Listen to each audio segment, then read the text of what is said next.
ঔষধ নহয়, কুঁহিয়াৰ খাই সুস্থ ৰাখক লিভাৰ। কুঁহিয়াৰৰ গুণাগুণৰ বিষয়ে জানিলে আচৰিত হৈ পৰিব। দুপৰীয়া প্ৰখৰ ৰ'দত কুঁহিয়াৰৰ ৰস খালে মন প্ৰাণ শীতল হৈ পৰে। কুঁহিয়াৰৰ ৰস অকল পিয়াহ পোৰাবৰ বাবে খোৱা বুলি ভাবিলে ভুল কৰা হ'ব।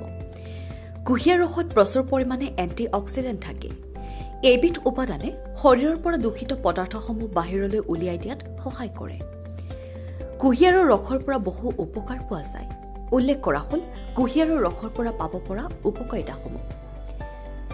গ্ৰীষ্মকালত ঘাম বেছি হয়, ফলত শৰীৰত পানীৰ পৰিমাণ কমি যায়। এনে ক্ষেত্ৰত সহজে ক্লান্তি ভাৱ আহে।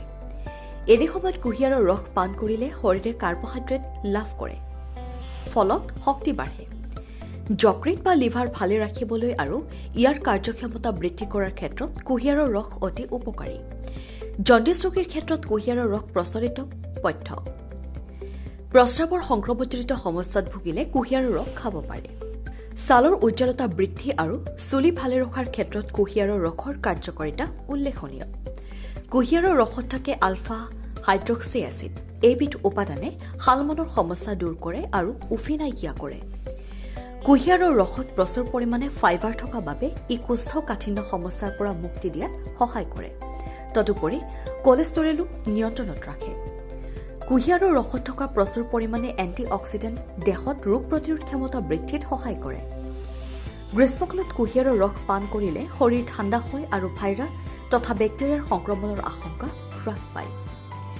ডায়েবেটিছত ভোগাসকলে সাধাৰণতে কুঁহিয়াৰৰ ৰসৰ পৰা আঁতৰি থাকে, কিন্তু বিভিন্ন গৱেষণাত পোৱা তথ্য মতে কুঁহিয়াৰত আইচমেল্টছ নামৰ এবিধ উপাদান থাকে, যিবিধ উপাদানে তেজত শৰ্কৰাৰ মাত্ৰা নিয়ন্ত্ৰণ কৰি ৰখাত সহায় কৰে। টাইপ 2 ডায়েবেটিছৰ ক্ষেত্ৰত তেজত শৰ্কৰাৰ মাত্ৰা হঠাৎ কমি আহিলে কুঁহিয়াৰৰ ৰস খাব পাৰে।